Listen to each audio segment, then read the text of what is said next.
Newsflash, the Great Pyramid was built using poured concrete.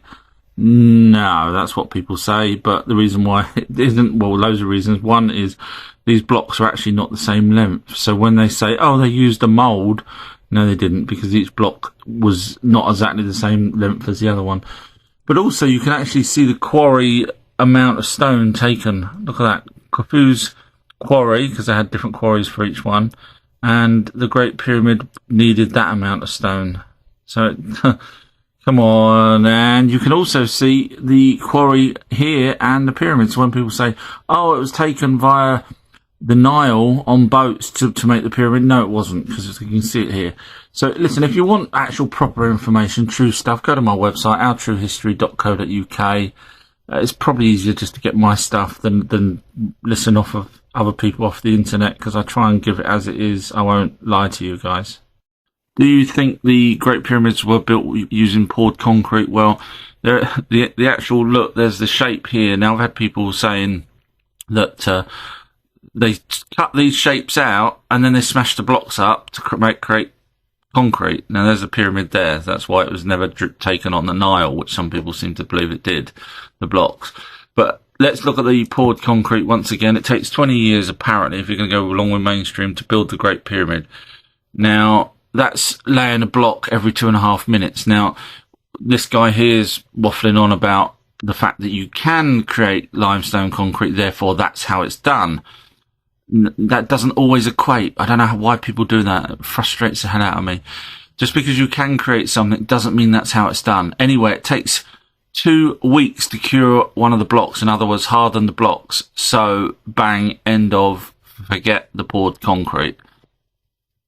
Join me as we debunk the mainstream. They say here 26 strange facts, and here's from a website called thetravel.com. First one is they're basically saying here that there was more pyramids built before the Egyptian pyramids. The problem is you cannot carbon date or even date stone, so that's them just making up a load of crap. Wrong.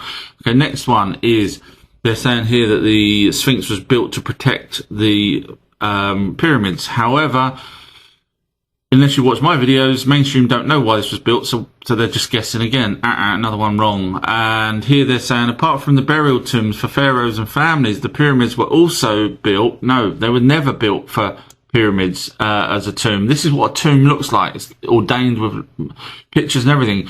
Inside the pyramids is empty. And there was no bodies ever found in pyramids.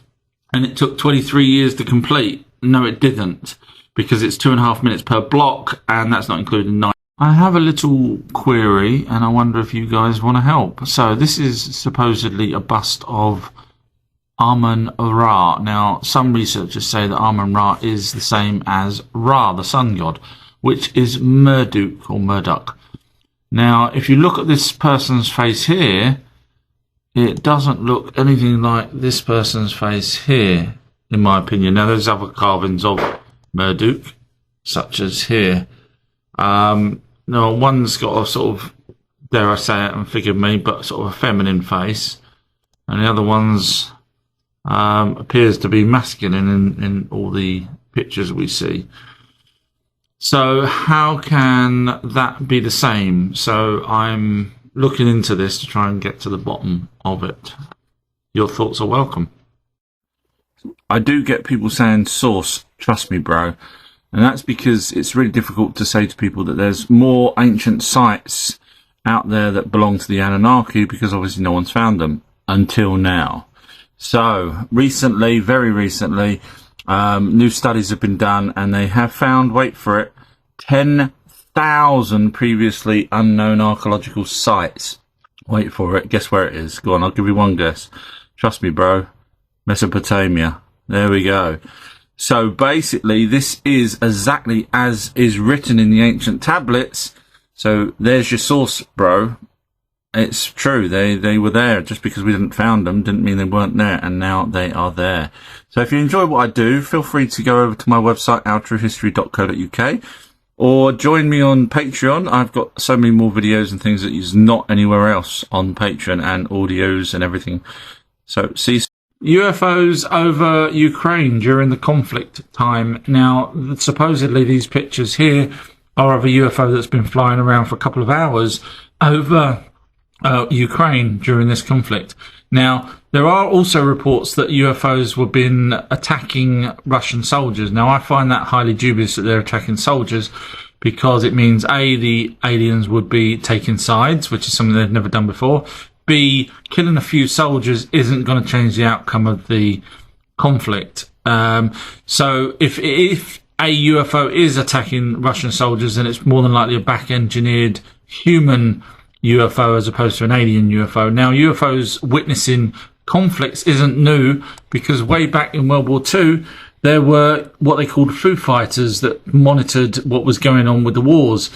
So it's totally plausible that there are UFOs flying around Ukraine.